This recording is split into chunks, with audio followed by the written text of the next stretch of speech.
وَلْتَكُنْ مِنْكُمْ أُمَّةٌ يَدْعُونَ إِلَى الْخَيْرِ وَيَأْمُرُونَ بِالْمَعْرُوفِ وَيَنْهَوْنَ عَنِ الْمُنْكَرِ وَأُولَئِكَ هُمُ الْمُفْلِحُونَ. Bismillahirrahmanirrahim. Assalamualaikum warahmatullahi wabarakatuh. Alhamdulillahi wa kafa, wassalatu wassalamu ala rasulihil mustafa, Sayyidina Muhammad ibn Abdillahi dhawis sidqi wal wafa. Ashhadu an la ilaha illallah wahdahu la sharika lah, wa ashhadu anna Muhammadan abduhu wa rasuluhu la nabiyya ba'dah. Allahumma salli wa sallim wa barik ala sayyidina Muhammadin wa ala alihi wa sahbihi ajma'in. Subhanaka la ilma lana illa ma 'allamtana innaka antal alimul hakim. Al-ayah. Qala Allah Ta'ala fi kitabihil karim, A'udzu billahi as-sami'il 'alimi minasy syaithanir rajim.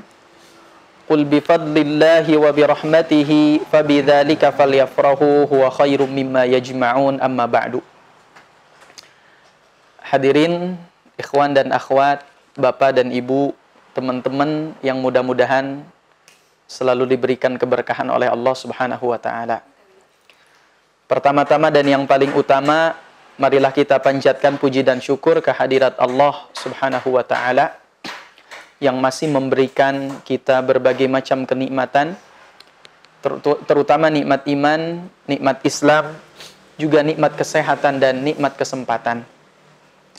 Salawat dan salam semoga terlimpah curah kepada Nabi kita, yakni Rasulullah Muhammad sallallahu alaihi wasallam, kepada keluarganya, kepada para sahabatnya, dan semoga sampai kepada kita selaku umat pengamal sunnahnya. Amin ya rabbal alamin. Seluruh sahabat Darul Quran yang mudah-mudahan senantiasa diberkahi oleh Allah Subhanahu wa taala. Biasanya saya menghadapi manusia begitu ya. Sekarang di sini juga ada orangnya sebetulnya. Tapi saya hari ini menghadapi kamera gitu. Kalau kamera diajak apapun dia diem aja gitu. Kalau orang kan saya senyum, pasti dia senyum begitu kan. Kalau kamera disenyumin nggak senyum-senyum dia. Ya. Terus dipelototin juga nggak ngelawan melotot begitu kan. Tapi mudah-mudahan tidak mengurangi kekhidmatan kita untuk selalu semangat dalam menuntut ilmu. Ya. Walaupun Nabi SAW menyampaikan dalam salah satu hadis, beliau mengatakan, man kharaja fi talabil ilmi fahuwa fi sabilillah. Siapa yang keluar dari rumahnya fi talabil ilmi, dalam rangka menuntut ilmu, fahuwa fi sabilillah, maka dia berada di atas jalan Allah Subhanahu wa taala. Walaupun kita tetap di rumah tidak keluar ya, karena sedang ada wabah begitu, tapi mudah-mudahan tidak mengurangi pahala kita, kekhusyuan kita, kekhidmatan kita dalam rangka sama-sama untuk mengupgrade diri kita dengan ilmu. Dalam hadis lain, Nabi SAW menyampaikan dari Abu Hurairah, riwayat Imam Muslim, kata Nabi, majtama'a qaumun fi baitin min buyutillah, tidaklah satu kaum berkumpul fi baitin min buyutillah, di rumah dari rumah-rumahnya Allah, yatluna kitab Allah, yang mereka membaca kitab Allah. Tadi kita sudah membaca Al-Quran, ya, surah Ar-Rahman, kemudian surah Al-Waqi'ah. Yatluna kitab Allah. Setelah yatluna kitab Allah, apa yang dilakukan? Wa yatadarasunahu bainahum. Kemudian mempelajari isi Al-Quran itu, maka kata Nabi, illa nazalat alaihimus sakinah. Satu, akan turun pada dirinya ketenangan. Yang kedua, wa ghasyiyatuhumur rahmah, akan diliputi oleh rahmat dari Allah. Yang ketiga, wa haffathumul malaikah, disesaki, bahkan dalam sebagian riwayat didoakan oleh para malaikat, ya. Wa haffathumul malaikah wa dzakarahumullahu fi man 'indah. Bahkan disebut namanya oleh Allah satu persatu. Mudah-mudahan nama kita di sini termasuk salah satu nama yang disebut oleh Allah Subhanahu wa taala untuk mendapatkan kebaikan. Ini ada 3 nih ya. Ada di YouTube, ada di Zoom, ada di Instagram. Mudah-mudahan wasilah ini, ya, sarana ini bisa tidak menghalangi kita untuk selalu menuntut ilmu dan mendekatkan diri kepada Allah Subhanahu wa taala. Para bunda, hadirin yang dimuliakan oleh Allah Subhanahu wa taala, insyaallah kita akan mentadaburi hari ini ayat tentang saum. Karena sebentar lagi kita akan melaksanakan saum di bulan Ramadan, ya. Insyaallah kita akan mentadaburi ayat. Silakan yang membawa Al-Qur'an, Al-Qur'annya dibuka di rumah, yaitu surah Al-Baqarah ayat 183. Insyaallah kita akan coba sampai dengan 186, ya. Kita akan tilawah. Walaupun tadi kita sudah tilawah, ya. Kita akan coba kembali membaca surah Al-Baqarah ayat 183 sampai 186. Baik yang membaca Al-Quran, silakan dilihat Al-Qurannya. Kita sama-sama membaca. A'udzu billahi minasy syaithanir rajim. Bismillahirrahmanirrahim. Ya ayyuhalladzina amanu kutiba alaikumus siyamu kama kutiba alal ladzina min qablikum كما كتب على الذين من قبلكم لعلكم تتقون أياما معدودات فمن كان منكم مريضا أو على سفر فعدة من أيام أخر وعلى الذين يطيقونه فدية طعام مسكين فمن تطوع خيرا فهو خير له وأن تصوموا خير لكم إن كنتم تعلمون شهر رمضان الذي أنزل فيه القرآن هدى للناس وبينات من الهدى والفرقان فمن شهد منكم الشهر فليصمه ومن كان مريضا أو على سفر فعدة من أيام أخر يريد الله بكم اليسر ولا يريد بكم العسر ولتكملوا العدة ولتكبروا الله على ما هداكم ولعلكم تشكرون وإذا سألك عبادي عني فإني قريب أجيب دعوة الداع إذا دعان فليستجيبوا لي وليؤمنوا بي لعلهم يرشدون صدق الله العظيم. Sahabat daku yang mudah-mudahan senantiasa diberkahi oleh Allah Subhanahu wa taala. Ayat ini berbicara tentang puasa di bulan Ramadan, ya. Dan kalau kita berbicara berkaitan dengan puasa, maka yang pertama kita berbicara berkaitan dengan sejarah puasa, ya. Maka di ayat 183 Allah mengatakan, ya ayyuhalladzina amanu kutiba alaikumus siyam kama kutiba alal ladzina min qablikum. Wahai orang-orang yang beriman, kutiba, makna kutiba di sini yaitu furidha, yaitu diwajibkan, ditetapkan atas kamu untuk berpuasa. Kutiba alaikum as-siyam kama kutiba alal ladzina min qablikum, sebagaimana telah diwajibkan atas orang-orang sebelum kamu. Jadi sebelum umatnya Rasulullah SAW, ini juga ada istilah puasa, ada istilah saum, yang artinya saum ini menahan. Namun di umat-umat lain ada saum itu, saum berupa menahan untuk tidak bicara.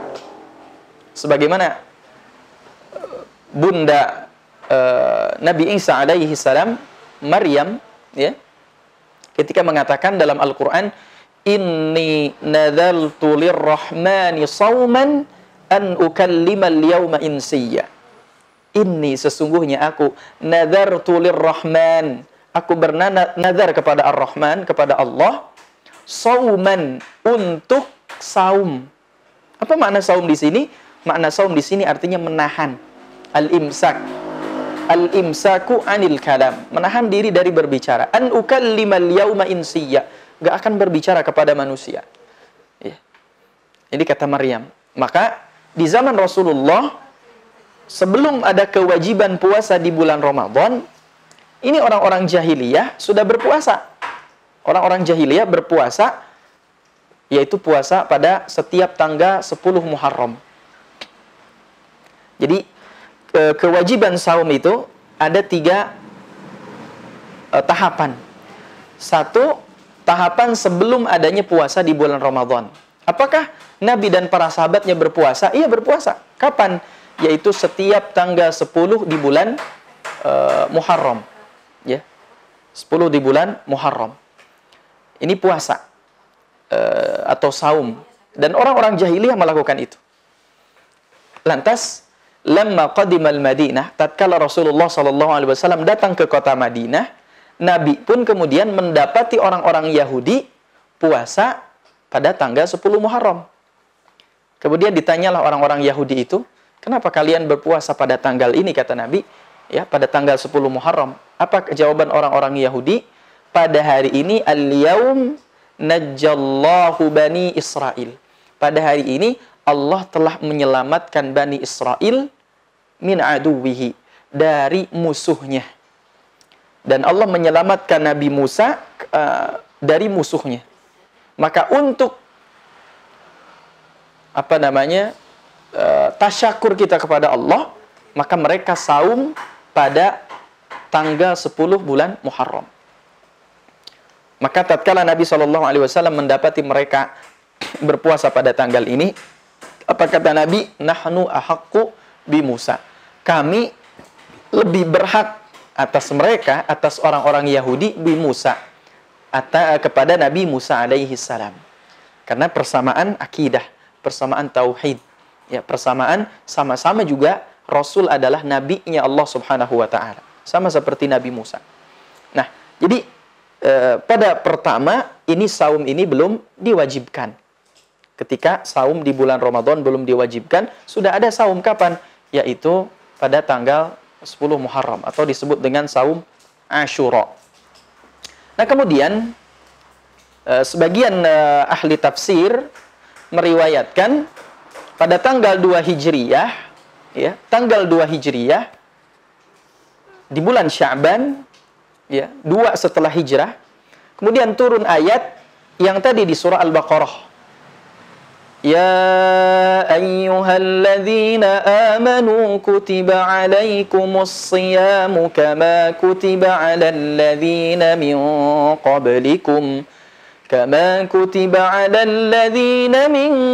qablikum la'allakum tattaqun. Ayat 183. Wahai orang-orang yang beriman, ya, kutiba alaikumus siyam, ditetapkan, diwajibkan atas kalian berpuasa sebagaimana diwajibkan atas orang-orang sebelum kalian. Ketika turun ayat ini, Allah belum mewajibkan puasa di bulan Ramadan. Tapi ala sabilit takhyir. Pada ketika turun ayat ini, yaitu boleh memilih. Sudah ada puasa di bulan Ramadan, tapi sifatnya pilihan. Ya, barang siapa yang mau saum, maka puasa di bulan Ramadan. Tapi siapa yang mau berbuka, maka berbuka. Jadi sifatnya pilihan, belum wajib. Ya. Bahkan ketika di ayat berikutnya, ayyaman ma'dudat, faman kana minkum maridan aw ala safarin, sebagian mufassir itu meriwayatkan bahwa ada sebagian di antara sahabat itu ketika datangnya bulan Ramadan, maka mereka berpuasa, sebagian yang lain tidak berpuasa. Ya. Jadi satu, tahapan ketika belum ada puasa di bulan Ramadan. Yang kedua, ketika turun ayat ini 183 di Al-Baqarah, ya, ada sabili takhir, jadi boleh milih, yang mau puasa silahkan, yang nggak puasa juga silahkan. Nah, yang ketiga, ketika turun ayat 185, kata Allah, Syahrul Ramadan alladhi unzila fihi al-Qur'anu hudan linnasi wa bayyinatin minal huda wal furqan faman syahida minkumus syahra falyasum. Nah, ketika turun ayat ini, Syahrul Ramadan alladhi unzila fihi al-Qur'an, pada bulan Ramadan, unzila fihi al-Qur'an, diturunkan Al-Qur'an. Quran itu sebagai apa? Hudan linnasi wa bayyinatin minal huda wal furqan, sebagai petunjuk bagi manusia dan sebagai penjelasan dari petunjuk tersebut serta menjadi pembeda. Faman syahida minkumus syahra falyasumhu, maka siapa yang melihat, yang menyaksikan bulan Ramadan, falyasumhu, maka hendaklah dia berpuasa. Sumu li ru'yatihi wa aftiru li ru'yatihi fa in ghumma fa akmilul iddata 30 yauman. Ya, jadi kata dalam ayat ini, ketika kita sudah tahu bahwa ini sudah masuk bulan Ramadan, maka falyasumhu, maka wajib untuk melaksanakan saum. Turun ayat 185, baru kemudian ya puasa di bulan Ramadan hukumnya adalah wajib. Jadi satu, tahapan pertama, kalau kita baca urai sejarahnya, ketika tidak ada puasa Ramadan, yang ada adalah puasa pada bulan Muharram. Ya, sebagian para ulama meriwayatkan pada tanggal 10 di bulan Muharram atau saum Asyura. Tahapan kedua, ketika turun ayat 183, ya ayyuhalladzina amanu kutiba alaikumus shiyam, ada puasa di bulan Ramadan, tapi sifatnya baru pilihan. Yang mau puasa, puasa. Yang tidak, tidak mengapa.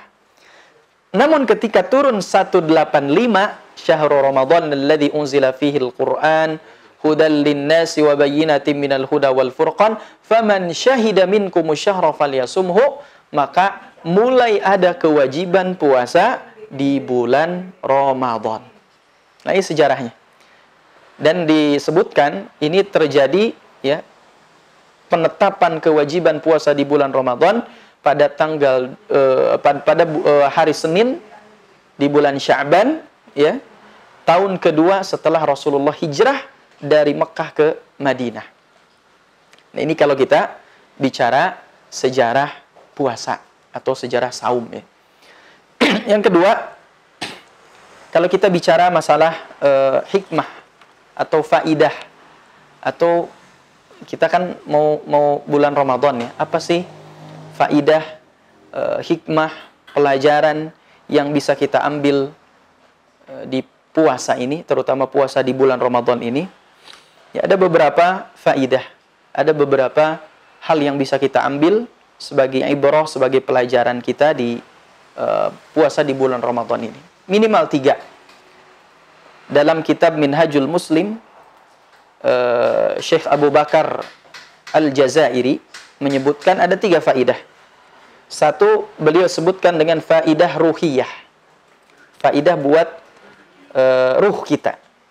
Yang kedua ada faidah ijtimaiyah, faidah atau pelajaran sosial, ya, nilai-nilai sosial yang kita ambil dari puasa.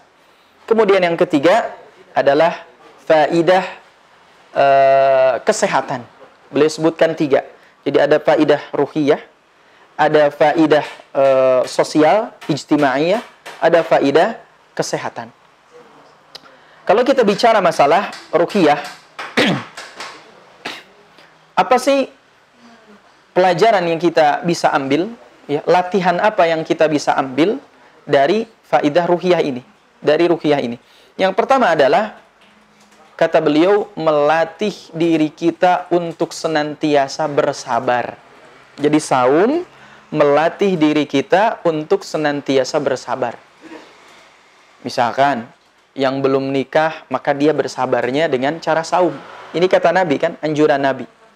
Ya ma'syarasy syabab, man istata'a minkumul ba'ata falyatazawwaj fa innahu aghaddu lil basari wa ahsanu lil farji fa illam yastati' fa alayhi bis-shaumi fa innahu lahu wija'un. Kata Nabi begitu.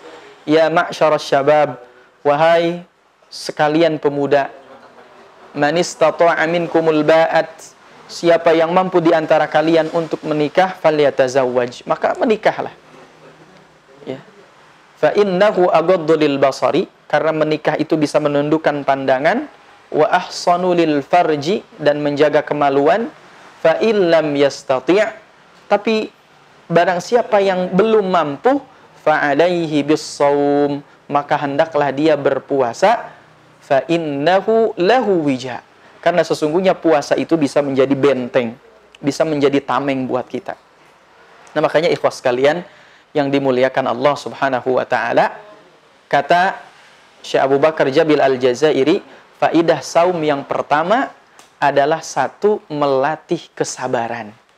Orang saum kan latihan sabar, ya. Ada makanan seenak apapun di depan meja, kalau kita lagi puasa, kita gak berani untuk menyentuh, untuk memakannya. Hatta ketika tidak ada orang sama sekali, kita lapar. Misalkan pas bulan puasa, bulan Ramadan, kita lupa gak sahur begitu, ya. Pastikan kalau gak sahur itu lapar kan. Di depan ada makanan, ya. Apakah kita berani untuk menyentuh makanan itu atau memakan makanan itu ketika kita lihat gak ada orang nih? Alhamdulillah, nanti aja. Kalau ikut buka, nanti ikut buka bareng-bareng begitu. Kan enggak, ya. Kenapa gak berani? Yaitu melatih kesabaran. Sabar itu artinya menahan diri.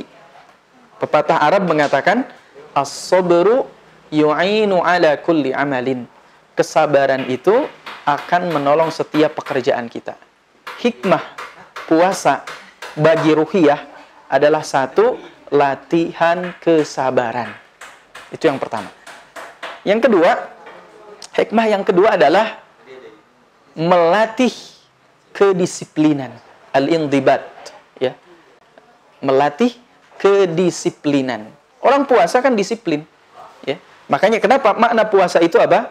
Al-imsaku an syahwati, ya. Jadi menahan diri dari syahwat perut dan syahwat kemaluan, min tulu'il fajri ila ghurubi syamsi, dari dari datangnya fajar waktu subuh, ila ghurubi syamsi, sampai terbenamnya matahari, biniyati taqarrub ila Allah azza wajalla, dengan niat dalam rangka mendekatkan diri kepada Allah azza wajalla. Tuh lihat, ya, disiplin. Disiplin dari kapan? Untuk tidak makan, tidak minum. Bagi yang sudah menikah, tidak berhubungan suami istri, dari terbit fajar waktu subuh sampai dengan terbenam matahari. Disiplin kan? Belajar disiplin. Seenak apapun makanan di depan, ya, seenak minuman apapun di depan, kalau kita lagi puasa, maka kita disiplin. Tidak berani untuk menyentuhnya. Walaupun kadang-kadang kalau lagi musim hujan, itu banyak air, ya, air kotor begitu. Kadang kita lihat seperti bajigur begitu kan, karena lagi laparnya kalau lagi puasa begitu kan. Tapi mudah-mudahan ya, dengan puasa ini kan melatih disiplin. Udah itu apa? Buka. Iftar. Kapan? Pada waktu maghrib. Udah maghrib, kita melaksanakan sholat tarawih. Disiplin. Kemudian sahur lagi. Sahur jam 3:30, jam 4 begitu kan, menjelang subuh kita sahur. Jadi makan pun disiplin. Waktu sahur dan waktu maghrib. Kalau sekarang kan, kalau mau makan ya makan begitu. Kalau lagi lapar ya makan, kalau sekarang. Betul kan? Tapi tidak dengan bulan puasa. Maka kita melatih kedisiplinan ini di bulan Ramadan. Maka kita lihat Nabi dan para sahabatnya itu di bulan puasa perang Badar itu kan terjadi pada bulan Ramadan, ya. Tapi mereka luar biasa di bulan Ramadan berperang. Kalau kita Ramadannya perang melawan hawa nafsu. Yang ketiga, tentu hikmah ruhiyah yang ketiga adalah untuk mendapatkan derajat takwa. Ya, maka tujuan puasa itu kan la'allakum tattaqun, supaya engkau bertakwa, kata Allah. Maka apa yang dimaksud dengan takwa itu? Satu ketika, ya, Umar bin Khattab bertanya kepada Ibnu Ka'ab, kepada Ubay bin Ka'ab. Ya Ibnu Ka'ab, kata Umar, apa yang dimaksud dengan takwa? Maka kata Ibnu Ka'ab, takwa adalah ketika engkau berjalan, di mana di jalan tersebut dipenuhi oleh duri. Ya, dipenuhi oleh duri. Maka makna sederhana dari ketakwaan adalah kehati-hatian. Jadi makna sederhana dari ketakwaan adalah kehati-hatian. Senantiasa kita hati-hati. Nah, inilah 3 hikmah ruhiyah yang bisa kita ambil ketika kita melaksanakan saum. Yang kedua, ada ibrah atau pelajaran atau hikmah secara sosial. Apa? Yang pertama adalah melatih, ya, melatih taat terhadap aturan dan juga persatuan. Kenapa? Ya, satu, penetapan bulan Ramadan itu ditentukan oleh pemerintah, begitu kan? Maka kata Nabi SAW, sumu liru'yatihi, puasalah kalau engkau melihat liru'yatihi, melihat hilal. Wa aftiru liru'yatihi, dan boleh beridul fitri juga karena melihat hilal. Fa in humma, tapi kalau awannya menutup hilal itu, menutup bulan, fa akmilul iddata 30 yauman, maka sempurnakanlah puasamu sebanyak 30 hari. Puasa adalah ketika orang-orang berpuasa. Maka kita latihan untuk apa? Latihan untuk bersatu. Ya, kaum muslimin bersatu, padu. Ketika Idul Fitri nanti sama-sama. Ketika puasa pun sama-sama. Ya.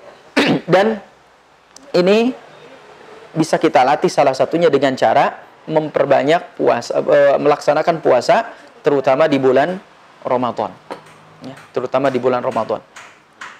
Yang kedua, secara sosial kita menimbulkan atau melatih diri kita untuk selalu cinta dengan al-adl wal musawah, keadilan dan persamaan. Bagaimana misalkan orang-orang miskin itu, ya, yang kadang-kadang bisa makan di pagi hari, tapi sore hari dia harus mencari makanan lagi, mencari uang lagi untuk bisa makan di sore hari. Ya. Sore hari dapat, pagi hari dia harus berpikir lagi. Ya. Kadang ada yang makannya mungkin sehari, dalam satu hari cuma 1 kali, dalam satu hari cuma 2 kali, atau kita normal kan bisa 3 kali, 4 kali makan wajibnya, belum makan sunnahnya setiap hari, begitu kan? Ada apapun dimakan begitu kalau kita. Tapi kalau orang-orang miskin, ya, maka itu melatih kepekaan sosial kita, melatih bahwa oh ternyata begini ya kalau kita susah makan itu. Oh ternyata beginilah kalau kita menjadi orang miskin itu. Maka yang kedua ini adalah melatih diri kita untuk cinta terhadap keadilan dan persamaan. Ya, mencintai keadilan dan persamaan. Jadi kita senantiasa bahwa manusia itu di sisi Allah sama. Ya, hanya ketakwaanlah yang membedakan seseorang tersebut. Maka senantiasa kita cinta keadilan, cinta dengan persamaan. Nah, saum inilah melatih kita untuk ada dalam diri kita timbul kepekaan sosial. Nah, kemudian yang ketiga ya, hikmah secara sosial yang bisa kita ambil dari pelaksanaan puasa ini adalah ya, memunculkan sifat lembut, ya, atifah dan rahmah, kasih sayang. Sifat lembut, ya, kita merasakan tenggang rasa begitu. Jadi tidak egois, tapi kita merasakan bagaimana ketika kita menjadi orang-orang yang tidak mampu, menjadi orang-orang yang tidak punya. Maka hendaknya buat kita sebagai orang-orang beriman, ya, dan inilah yang diajarkan oleh Rasulullah SAW kepada umatnya, agar senantiasa dirinya memiliki sifat peduli terhadap sesamanya. Ya. Man lam yahtam bi amril mu'minina falaysa minhum. Siapa yang tidak peduli dengan urusan-urusan kaum muslimin, falaysa minhum, maka dia bukan dari bagian dari kaum muslimin itu. Nah, kemudian jadi ada faidah atau hikmah secara ruhiyah. Hikmah secara ruhiyah tadi ada 3, ya, yaitu apa? Melatih kesabaran, yang kedua melatih kedisiplinan, dan yang ketiga untuk mencapai derajat takwa. Itu hikmah secara ruhiyah. Yang kedua ada hikmah secara sosial. Hikmah secara sosial juga tadi disebutkan 3. 1, melatih untuk selalu bersatu dan taat terhadap aturan. Yang kedua, mencintai keadilan dan persamaan. Dan yang ketiga, senantiasa memunculkan sifat lembut dan kasih sayang dalam diri kita. Yang ketiga, hikmah yang ketiga yang bisa kita ambil adalah hikmah berupa hikmah kesehatan. Makanya dalam beberapa hadis Nabi SAW menyebutkan sumu tasihhu, sumu tasihhu. Berpuasalah kalian, tasihhu, niscaya kalian akan sehat. Bahkan kalau seseorang akan dioperasi kan biasanya disuruh puasa dulu. Walaupun puasanya untuk kesehatan begitu ya. Nah, ini disebutkan apa sih manfaat puasa buat kesehatan? Yang pertama tentu membersihkan lambung dan memperbaiki perut. Ya, ternyata banyak penelitian membuktikan bahwa tatkala kita berpuasa, toksin-toksin dalam tubuh kita, racun-racun dalam tubuh kita keluarkan dengan cara berpuasa itu. Mengistirahatkan lambung kita, mengistirahatkan perut kita. Nah, ini yang pertama. Kemudian yang kedua, ya. Yang kedua, membersihkan badan, ya, dari kotoran dan sampah yang ada dalam tubuh kita. Ini kan ketika kita makan, itu kan tidak semuanya menjadi nutrisi buat tubuh kita, menjadi vitamin, nutrisi dan seterusnya, enggak. Tapi ada kotoran-kotoran, bahkan ada racun, begitu kan? Nah, maka dengan puasa ini, insya Allah semuanya dibersihkan oleh Allah. Dan tentu saya sebutkan tadi di awal, bahwa puasa ini bukan hanya dilakukan oleh umatnya Rasulullah, tapi umat sebelum Rasulullah pun itu melaksanakan puasa. Ya. Nah, ini diantara faidah atau hikmah yang bisa kita ambil ketika di bulan puasa, dari puasa yang kita lakukan.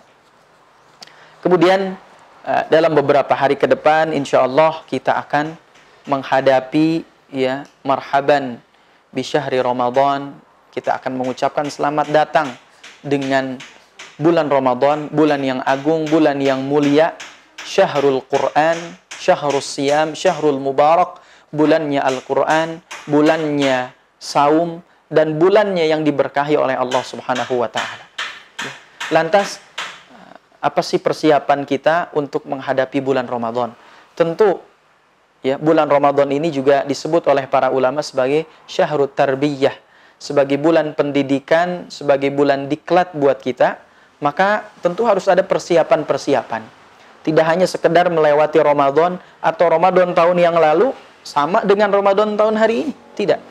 Tapi kita harus berbeda, begitu kan? Ya. Apa sih persiapan yang perlu kita siapkan ketika akan datangnya bulan Ramadan? Tentu yang pertama adalah persiapan fisik. Ya, persiapan fisik. Karena puasa adalah ibadah selain ibadah taqarrub kepada Allah, adalah ibadah fisik. Menahan diri dari makan, minum. Juga menahan diri dari hawa nafsu. Ya, tidak misalkan puasa sih puasa, tapi gibah masih jalan terus. Tapi ngadu domba masih jalan terus, ya. Nyebarin berita hoax masih jalan terus. Enggak. Ya. Maka harus di-stop, ya. Apalagi dengan banyaknya media sosial begitu. Berita tuh banyak sekali. Cuman kita hari ini harus melek mana yang benar, mana yang hoax, begitu kan? Nah, ini yang pertama. Yang pertama adalah persiapan fisik, ya. Buat kita tentu penting untuk mempersiapkan fisik kita agar senantiasa fit. Bahkan tadi saya sebutkan dalam sejarah Nabi perang Badar itu pada bulan puasa. Ya. Walaupun sebagian ahli sejarah mengatakan pada saat terjadi perang itu ada yang puasa, ada yang enggak begitu. Kita latihannya jangan perang deh, karena sekarang kan enggak zamannya perang begitu ya, enggak perang fisik. Coba latihan bulan puasa dikejar anjing tetangga begitu. Gimana rasanya kira-kira? Kalau puasa dikejar anjing tetangga, capek gak? Ya, capek pasti. Nah, maka bulan puasa ini tentu harus mempersiapkan fisik. Apalagi ketika puasa, berbuka, setelah berbuka apa? Salat tarawih. Tarawih. Ya, apa makna tarawih? Tarawih itu dari kata tarwihah. Tarwihah itu artinya istirahat. Ya. Jadi salat tarawih adalah salat yang banyak istirahatnya. Ini ada riwayat Aisyah dari Imam Al-Baihaqi. Riwayat Imam Al-Baihaqi dari Aisyah. Kana Rasulullah sallallahu alaihi wasallam yusalli 4 raka'atin thumma yatarawwah. Ya, kata Aisyah radhiyallahu anha ummul mukminin, adalah Rasulullah sallallahu alaihi wasallam salat 4 rakaat di bulan Ramadan itu, ya. Thumma yatarawwah, kemudian istirahat, nyantai begitu. Jadi bukan pas cepet-cepet salat ya. Ya, makanya salat tarawih ada yang 11, mungkin ada yang 20, bahkan dalam Imam Malik itu sampai 36. Kan ini perlu fisik yang kuat. Salat tarawih itu perlu fisik yang kuat, ya. Jangan sampai ketika kita Allahu Akbar, imamnya baca alif lam mim, kitanya yang sedih. Ya, padahal salat tarawih adalah cara kita bagaimana melatih fisik kita. Maka persiapan di bulan Ramadan ini melatih fisik. Jadi bukan berarti juga di bulan Ramadan ini tidak produktif. Ya, sekarang di zaman corona ini orang hampir semuanya di rumah begitu ya. Bukan berarti tidak produktif. Di bulan Ramadan juga bukan berarti tidak produktif. Ya, kadang sering kita baca ya, naumus shaimi ibadah katanya. Tidurnya orang yang puasa itu ibadah. Akhirnya sepanjang waktu tidur di bulan puasa. Kenapa? Lagi ibadah. Padahal isinya tidur semua begitu kan. Maksud tidur di sini apa? Menidurkan diri dari kemaksiatan. Kalau sepanjang puasa tidur, ya berarti tidak produktif. Dan ini tidak dianjurkan, gitu ya. Maka penting, persiapan pertama di bulan Ramadan ini adalah persiapan fisik. Yang kedua, persiapan yang kedua untuk menghadapi bulan Ramadan, ya, adalah tentu persiapan harta. Persiapan harta, nabung, ya. Jadi nabung di 11 bulan Ramadan kita apa? Fokus ibadah. Bukan berarti tidak mencari harta sama sekali, enggak. Ya. Walaupun bagi para pedagang kadang di bulan Ramadan ini adalah bulan yang sangat menggembirakan karena mau lebaran begitu ya.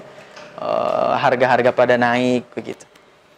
Tapi kita juga harus mempersiapkan harta kita, ya. Apa tujuannya? Salah satunya di bulan Ramadan kita banyak bersedekah. Banyak bersedekah dengan harta kita, ya. Bahkan disebutkan man fattara shaiman, siapa yang memberikan menu berbuka puasa kepada orang yang saum, falahu ajr, maka dia dapat pahala, ya, sebagaimana pahala orang yang saum min ghairi ayyan qusa, tanpa pahala orang yang puasa itu berkurang. Jadi kalau kita pengen dapat eksponensial amal kita bertingkat, ya, maka bagi orang yang puasa kita bagi menu berbuka begitu. Ya, maka tentu ini perlu persiapan harta. Ya, persiapan mal, ya. Dan yang ketiga, persiapan yang paling penting adalah ini. Apa? Yaitu persiapan ilmu. Ya, mempersiapkan ilmu. Ilmu apa? Ilmu fikih puasa. Apalagi ilmu tentang tazkiyatun nafs, Syekh Sa'id Hawa dalam buku beliau menyebutkan bahwa puasa itu salah satu sarana dalam rangka tazkiyatun nufus, dalam rangka membersihkan jiwa kita. Ya, maka perlu juga di bulan Ramadan ini, nanti datangnya bulan Ramadan, apa? Persiapan ilmu. Ya, persiapan ilmu. Apa? Ilmu apa? Fiqhus siyam, fikih berpuasa. Apalagi ya, ilmu tentang ternyata puasa ini sarana untuk tazkiyatun nufus. Makanya puasa itu puasa sih puasa, ngomongin orang tetap begitu ya. Berarti tidak dapat ilmu tazkiyatun nufusnya. Puasa sih puasa.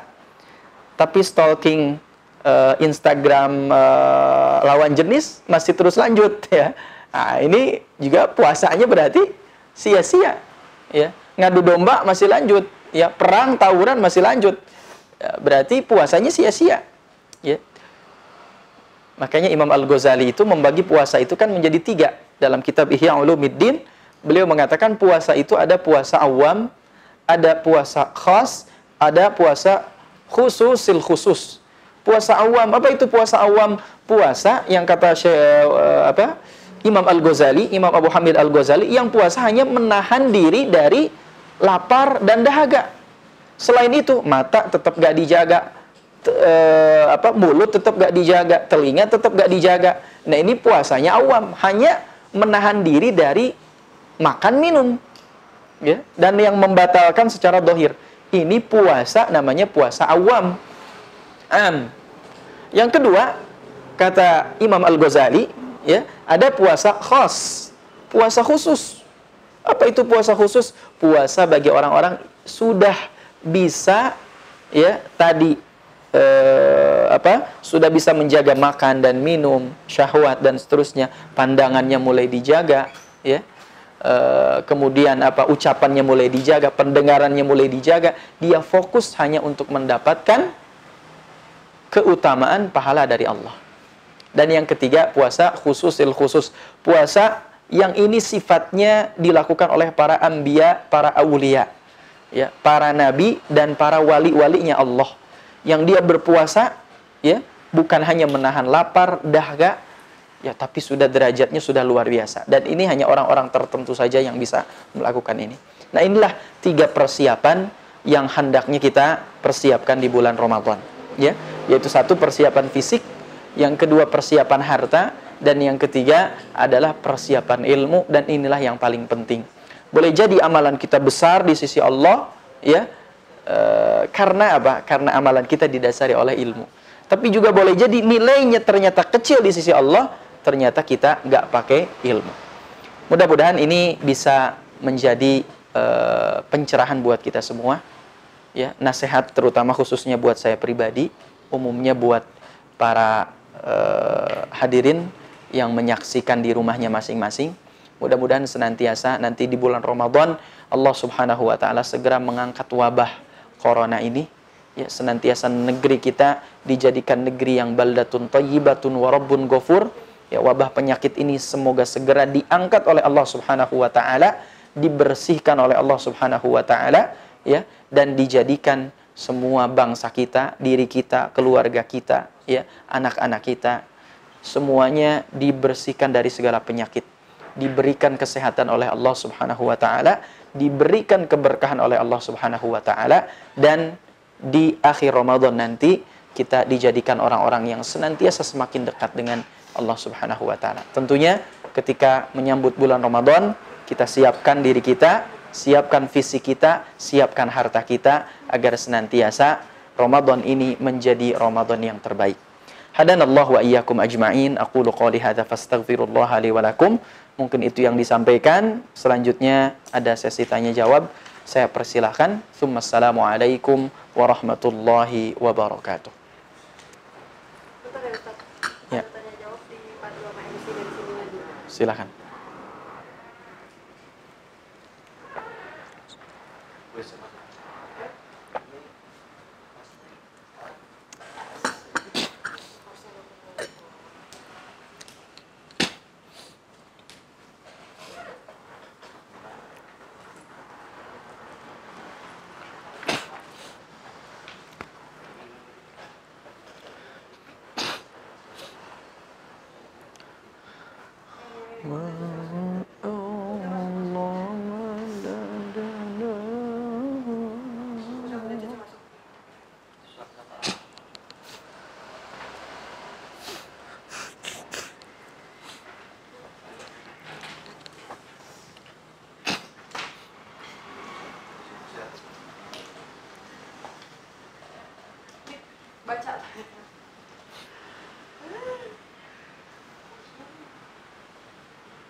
Bismillah, alhamdulillah, wassalatu wassalamu ala rasulillah.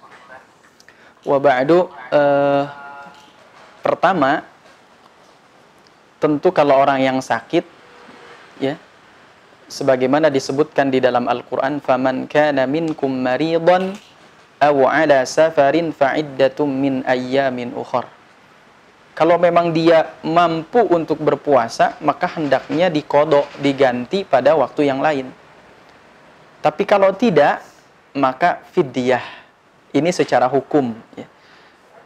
Tapi kalau kita bicara kata kasar, berkata kasar, ini sesuatu yang lain tentunya. Ini bicara masalah akhlak, bicara masalah adab. Ya. Bicara masalah akhlak, bicara masalah adab. Kenapa? Karena seorang mukmin itu, kata Nabi, laisal mu'minu bita'anin wala la'anin wala fahishin wala badi'in. Tidaklah termasuk orang mukmin orang yang suka bita'anin, berkata buruk, ya, menjelek-jelekan orang, wala la'anin, mengutuk, wala fahishin, juga orang yang suka berkata keji, wala badi'in, orang yang berkata kasar. Jadi ada satu dari segi fikhiyah, yaitu orang yang kalau tidak bisa berpuasa, ya cukup dia dengan mengqadha di waktu yang lain karena sakit misalkan, atau kalau sakitnya memang tidak sembuh-sembuh, maka cukup dengan fidyah. Tapi berkata kasar, ya, tentu ini buat kita agar memberikan nasihat kepadanya, ya, karena agama ini nasihat kan, ad-dinun nasihatu, agama ini nasihat. Kulna liman, nasihat buat siapa? Lillahi wali rasulihi, ya, untuk Allah, untuk Rasul, untuk kitab Allah, untuk para pemimpin kaum muslimin, wa amatihim, dan untuk manusia seluruhnya. Jadi hendaknya buat kita, kalau mendapati ada anggota keluarga kita atau siapapun, tetangga misalkan, dan kita diberikan kemampuan oleh Allah untuk memberikan nasihat buat orang yang berkata kasar itu, hendaklah berikan nasihat. Ya. Imam Syekh Muhammad Al-Ghazali, ya, Imam Muhammad Al-Ghazali, seorang ulama dari Mesir, pernah ditanya, ya Syekh, gimana hukumnya orang yang meninggalkan sholat? Maka kata Syekh Muhammad Al-Ghazali, ya, orang yang meninggalkan sholat hukumnya engkau ambil tangannya, ajak ke masjid. Jadi beliau tidak mengatakan hukum meninggalkan sholat ini kada wa kada. Ada yang mengatakan kafir, ada yang mengatakan fasik, dan sebagainya. Enggak. Tapi beliau mengatakan, ambil tangannya, terus ajak ke masjid. Artinya apa? Hendaklah apa yang kita tanyakan itu bisa membuahkan satu amal. Ya. Ketika ada orang yang selalu berkata kasar, maka apa jawabannya? Nasihati oleh kita. Tentu dengan cara yang baik. Ya. Kalau istilah bahasa Sunda, sebisa mungkin laukna benang caina herang. Apa maksudnya? Maksudnya ketika kita menasehati dia, kalau bisa diusahakan dia bisa menerima nasihat itu. Ya. Mungkin sebelum menasehati kita bawain dulu buah-buahan ke rumahnya, kasih hadiah dulu, baru kita bicara baik-baik begitu. Ya. Jadi seperti itu, ya. Puasanya secara fikih kalau dia puasa tetap sah, tapi tentu yang perlu dinasehati adalah adab dan akhlaknya. Wallahu a'lam. Kemudian yang kedua tadi berkaitan dengan orang yang berpuasa tapi haid dan haidnya tidak teratur, tidak lancar begitu. Ya. Biasanya yang disebut dengan haid itu kan tanggalnya itu sudah tetap biasanya. Atau harinya itu ya jadi dalam Islam ada istilah haid, ada istilah istihadah. Jadi ini harus dicek dulu apakah itu memang haid atau istihadah. Misalkan tadi disebutkan seminggu haid, ya. Biasanya kalau haid itu seminggu, ya seminggu. Tiap bulan itu sebegitu. Kadang 15 hari, kadang ini. Kalau tidak lancar, berarti biasanya bukan haid itu, tapi istihadah, darah penyakit. Maka buat orang yang istihadah, ya keluar darah penyakit, masih tetap wajib untuk berpuasa. Ya, masih tetap wajib untuk berpuasa. Nah, hendaknya dipastikan apakah itu haid atau hanya istihadah saja. Karena kalau yang namanya haid biasanya teratur. Ya, misalkan tanggal 15, ya tanggal 15. Ya. Walaupun mundur atau maju sehari 2 hari begitu kan. Tapi biasanya teratur, ya. Tapi kalau istihadah, yaitu datangnya kapan saja, maka dipastikan. Buat orang yang istihadah, ya, tentu dia harus tetap berpuasa. Wallahu a'lam bishawab. Masih ada? Silakan.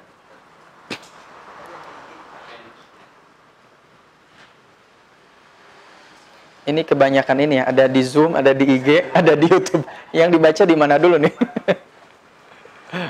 Silakan. Untuk menyambung tadi penjelasan mengenai istihadah. Ya. Nah, apa untuk menentukan istihadah itu perlu oleh pakar atau ahli yang menentukan bahwa ini istihadah, darah itu di luar haid begitu. Atau kita tentukan sendiri. Kalau kita menentukan sendiri, bagaimana caranya membedakan itu haid atau istihadah gitu, Ustaz? Baik. Sebetulnya secara teori bisa ditentukan oleh sendiri. Secara teori ya. Tapi yang lebih baik, lebih aman, menurut saya datang saja ke bidan, diperiksa. Kan bidan pakar, ya gitu. Bu bidan, ini darah haid atau istihadah, gitu. Kata bidan, oh maksudnya begini, Bu bidan ini darah haid atau bukan, gitu ya. Kalau kata bidan, oh ini darah haid, ya berarti kita cukup mengkodok. Tapi kalau kata bidan ini adalah bukan darah haid, tapi ini darah penyakit, ya, yang dalam istilah Islam disebut dengan istihadah, ya, maka berarti kita tetap wajib untuk berpuasa. Lebih amannya menurut saya kita datang aja ke bidan, tanyakan ini haid atau istihadah, begitu. Atau bidan kan biasanya tiap desa ada bidan ya, ya.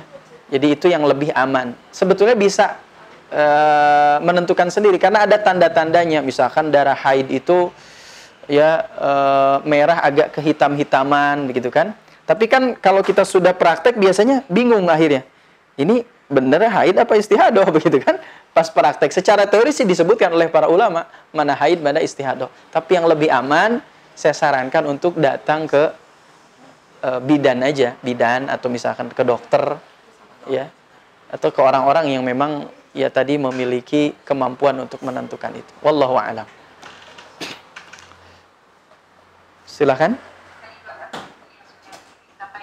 Silakan teman-teman yang berada di lokasi kantor, mungkin dari IG bisa ditampung pertanyaannya atau dari yang lain, karena nanti ada pertanyaan berikutnya yang melalui presentasi. Silakan. Atau saya bacakan langsung ya Ustaz ya. Silakan Bu, mangga. Baik. Yang dari IG, bagaimana tata cara sholat tarawih kalau sendiri? Apakah sama dengan berjamaah? Itu dari pertanyaan dari IG Ustaz. Baik. Salat tarawih ya, ada beberapa riwayat yang berbicara tentang salat tarawih. Satu riwayat dari Aisyah radhiyallahu anha, riwayatkan oleh muttafaqun alaih. Kata Aisyah radhiyallahu anha ummul mukminin, ya, anna Rasulullah sallallahu alaihi wasallam la yazidu fi Ramadan wala fi ghairihi ala 11 rakaah.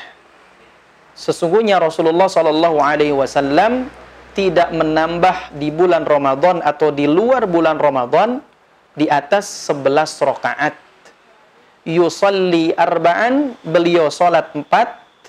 Fala tas'al an husnihinna wa tulihinna. Maka engkau jangan bertanya bagaimana bagusnya salat Nabi dan bagaimana panjangnya salat Nabi. Thumma yusalli arba'an. Kemudian beliau salat 4 rakaat. Fala tas'al an husnihinna wa tulihinna. Engkau jangan bertanya bagaimana bagusnya dan panjangnya salat Nabi. Thumma yusalli thalathan. Kemudian Nabi salat 3 rakaat. Ya. Thumma qalat, kemudian Aisyah radhiyallahu anha ummul mukminin bertanya kepada Nabi sallallahu alaihi wasallam, "Atanamu qabla an tutira?" Wahai Rasulullah, apakah engkau tertidur sebelum salat witir? Apa jawaban Nabi? Inna ainayya tanaman. Sesungguhnya kedua mataku ini tertidur. Wala anamu qalbi. Tapi hatiku tidak pernah tidur. Ini jawaban Nabi. Itu riwayat pertama, ya. Maka ada sebagian saudara kita yang melaksanakan sholat tarawih itu 11 rakaat dengan dilandasi oleh hadis ini. Tapi jumhur ulama, mayoritas ulama mengatakan bahwa hadis ini bukan berarti pembatasan bahwa sholat tarawih itu hanya 11 rakaat. Ya. Jadi boleh. Makanya jumhurul fuqaha dari madzhabul arba'ah, baik itu Hanafi, Maliki, Syafi'i, Hambali, mengatakan bahwa sholat tarawih itu adalah 20 rakaat. 23 rakaat dengan sholat witirnya. Ya. Berdasarkan riwayat dari Ibnu Umar. Hadis sahih riwayat muttafaqun alaih. Ya. Apa hadis tersebut? Salatul laili mathna mathna. Fa idza khasyiya ahadumus subha fa shalla rak'atan wahidah. Jadi kata Nabi SAW, salat malam itu 2 rakaat tanpa ada pembatasan, hanya 11. Ya. Jadi makanya ada sebagian ulama yang 20, bahkan kalau kita ke Mekah Madinah itu 20 rakaat, ya. 23 rakaat. Fa idza khasyiya ahadukumus subh. Kalau khawatir mendekati salat subuh, fa shalla rak'atan wahidah. Maka cukup salat 1 rakaat berupa salat witir. Ya, jadi modelnya boleh misalkan 11 rakaat atau 20 rakaat. Ya, bahkan Imam Malik itu diriwayatkan 36 rakaat. Gimana caranya? Apakah sama dengan cara sholat di masjid? Sama. Ya. Misalkan kalau kita sholat di masjid, sholatnya 11, ya sholatnya apa? 2 sampai 10 rakaat, kemudian 1 rakaat ditambah. Ya. Atau misalkan sholatnya 20 rakaat, berarti 2 sampai 20 rakaat, ya, sampai 18, 3-nya sholat witir. Jadi tata cara sholat tarawih di rumah dan di masjid itu sama. Apalagi sekarang fi zamani kuruna, ya, di zaman corona. Jangankan sholat berjamaah, sholat tarawih, sholat berjamaah pun di rumah. Ya, kita kan di rumah itu mungkin kalau yang sudah berkeluarga, ada keluarganya, ada istrinya, ada anaknya. Kalau yang sama ibunya, sama ayahnya. Kecuali yang ngekos, jomblo begitu ya, berarti sholatnya sendiri. Ya, nah, itu nasib, disyukuri aja begitu ya. Sholatnya apa? Ya sama sholatnya, tidak ada perbedaan. Ya, ya. Misalkan mau 11 boleh, mau 20 boleh, 36 boleh. Semuanya dilandasi oleh dalil dari Nabi SAW. Ya. Jadi itu kalau ada pertanyaan sama nggak? Sama. Ya, rinciannya tadi. Wallahu a'lam bishawab. Silakan, ada lagi? Baik, pertanyaan terakhir, mohon maaf, sebetulnya ini ada 2 pertanyaan, Ustaz. Silakan. Kita langsung ya. Baik, yang pertama mengenai 2 tahun saat Ramadan tidak puasa karena hamil dan lahiran, menyusui. Apakah boleh diganti dengan fidyah atau bayar fidyah ganti puasa juga? Baik. Pertanyaan kedua, tata cara sholat nisfu Sya'ban seperti apa dan bagaimana? Langsung Ustaz ya. Baik. Nah, ini pertanyaan waktunya sudah penghujung. Siap. Baik, berkaitan dengan tidak puasa 2 tahun ya karena hamil. Kalau kita bicara dari perspektif madhab Syafi'i, ya, dalam madhab Syafi'i, kalau orang yang hamil atau menyusui, kemudian dia tidak berpuasa, ya, tidak berpuasa, maka ada beberapa hal yang harus diperhatikan. Yang pertama, kalau dia khawatir akan dirinya saja, ya, maka dia harus mengqadha puasanya. Kalau dia khawatir akan dirinya, mengqadha puasanya. Kalau dia khawatir akan dirinya dan anaknya, maka dia juga harus mengqadha puasanya. Ya, mengqadha puasanya. Atau fidyah. Tapi kalau dia khawatir akan anaknya, ini dalam mazhab Syafi'i, kita bicara berdasarkan perspektif mazhab Syafi'i, tapi dia kalau khawatir anaknya atau kalau hamil khawatir akan janinnya, maka dia harus mengqadha, juga harus fidyah. Itu kata mazhab Syafi'i. Jadi kalau khawatir anak, qadha iya, fidyah juga iya. Tapi kalau khawatir akan dirinya dan anaknya, misalkan kenapa gak puasa? Oh, saya khawatir janin saya nih kenapa-napa. Maka dia wajib qadha dan fidyah. Tapi kalau dia mengatakan, oh, saya khawatir diri saya jadi lapar misalkan, ya, maka dia cukup mengqadha. Kalau dia khawatir akan dirinya dan anaknya, saya khawatir saya ini nanti kalau lahiran kemudian menyusui ASI-nya gak keluar, khawatir dirinya kan? Juga khawatir dengan anaknya, misalkan nanti anak saya juga khawatir, maka dia cukup mengqadha. Tapi kalau khawatir akan anaknya, dia harus mengqadha dan harus fidyah. Wallahu alam. Yang kedua, tentang sholat nisfu Sya'ban. Ya. Pertama, sebelum saya menjelaskan tentang sholat nisfu Sya'ban, saya jelaskan dulu, di antara para ulama tentang menghidupkan malam nisfu Sya'ban ini memang ada perbedaan pendapat. Ada khilaf di antara ulama. Ya. Ada hadis-hadis yang banyak sekali dari Nabi SAW tentang keutamaan nisfu Sya'ban. Ada dalam riwayat Imam Ahmad bin Hanbal, riwayat Imam At-Tabrani, ya, riwayat imam-imam yang lain.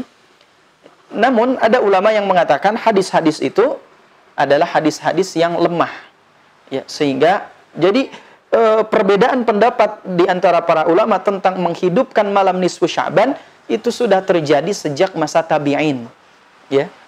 Maka ada yang berpendapat malam nisfu Sya'ban sama dengan malam-malam yang lainnya.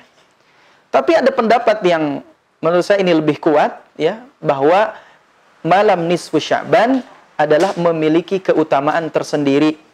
Ya, memiliki keutamaan yang banyak sebagaimana disebutkan oleh beberapa hadis Nabi. Di antaranya satu ketika riwayat Ummul Mukminin Aisyah radhiyallahu anha, ketika Aisyah terbangun di malam hari, beliau mencari Nabi. Ya, dan Nabi ditanya di mana Nabi? Ke rumah Fatimah, ternyata gak ada. Ternyata Nabi SAW sedang berdoa di makbarah, di pekuburan Baqi'. Ya, dan kata Nabi, sesungguhnya Allah Subhanahu wa taala turun di malam nisfu Sya'ban ini kepada manusia, dan Allah akan mengampuni setiap orang yang meminta ampun kecuali 2 orang. Siapa? Musyrik, ya, orang-orang yang menyekutukan Allah, dan orang-orang yang beberapa riwayat, dan orang-orang yang bermusuhan, ya, dan orang-orang yang bermusuhan. Maka bagaimana menghidupkan malam nisfu Sya'ban? Hendaknya memperbanyak amal salih. Ya, di Indonesia khususnya ada tradisi ihya atau menghidupkan malam nisfu Sya'ban dengan cara misalkan berkumpul di masjid. Ya, tapi sekarang kan lagi zaman corona, ya, maka berkumpulnya dengan keluarga saya cukup di rumah, begitu ya. Dengan cara apa? Misalkan memperbanyak membaca Al-Quran, ya, memperbanyak sholat. Ya. Sholatnya berapa rakaat? Silakan sebanyak-banyaknya. Tidak ada ketentuan. Walaupun ada sebagian ulama yang mengatakan ada misalkan sholat al-fain, begitu ya. Ada sholat-sholat tertentu yang disebut oleh para ulama yang dilakukan di malam nisfu Sya'ban. Tapi ibadah di malam nisfu Sya'ban bukan ibadah yang muqayyad, bukan ibadah yang terikat ya, tapi ibadah yang sifatnya mutlak ya. Dalam sejarah tabi'in menghidupkan malam nisfu Sya'ban itu pertama kali dilakukan oleh para penduduk Syam dan dilakukan oleh tabi'in di negeri Syam pada waktu itu. Seperti kalau tidak salah ada nama tabi'in Yahya bin Ma'in, kemudian ada beberapa tabi'in disebutkan menghidupkan malam nisfu Sya'ban dengan memperbanyak membaca Al-Qur'an, berzikir, bersedekah dan lain sebagainya. Ya, salatnya bagaimana? Salat sama, ya. Kalaupun ada yang mengatakan harus membaca surat tertentu kemudian baca Al-Ikhlas, itu hanya ijtihad yang disebutkan oleh para ulama. Dan tentu kita menghormati setiap pendapat yang disampaikan oleh para ulama. Intinya menghidupkan malam nisfu Sya'ban dengan sebanyak-banyaknya beramal salih, ya, beramal salih. Wallahu a'lam bishawab. Dan buat para sahabat Darul Quran yang sekarang ada di live, mungkin di Instagram atau di YouTube atau di Zoom, kita sama-sama mudah-mudahan senantiasa bersedekah untuk para penghafal Quran, ya. Kemudian insya Allah nanti akan dilanjut kegiatan kita oleh muhasabah. Ya, mari kita senantiasa, terutama di zaman corona ini, untuk senantiasa bersedekah, ya. Karena salah satu di antara manfaat sedekah adalah daf'ul bala, ya, menolak bala. Ya. Banyak mungkin sekarang wabah penyakit, ya, mudah-mudahan dengan wasilah sedekahnya kita bisa menjadikan diri kita dijauhkan oleh Allah dari segala mara bahaya, dari segala penyakit, dan mudah-mudahan senantiasa kita dijaga oleh Allah Subhanahu wa taala. Salah satunya insya Allah di Darul Quran mengadakan program sedekah buat para penghafal Quran. Ya, silakan mungkin nanti ada flyer dan lain sebagainya di medsos, ya, di Instagram dan seterusnya. Ada nomor rekening di situ, silakan para bunda, para hadirin bisa bersedekah langsung ke sana. Wallahu a'lam bishawab. Mungkin itu yang bisa saya sampaikan. Selebihnya mohon maaf kalau dalam penyampaian ini ada kesalahan, semata-mata itu kebodohan saya pribadi, dan tentu kebenaran hakiki hanyalah milik Allah Subhanahu wa taala. Aqulu qouli hadza fastaghfirullah li wa lakum. Subhanakallahumma bihamdika asyhadu an la ilaha illa anta astaghfiruka wa atubu ilaik. Selanjutnya insyaallah akan dilanjut dengan muhasabah dari Ustadz Aufa. Assalamualaikum warahmatullahi wabarakatuh. Silakan Ustaz.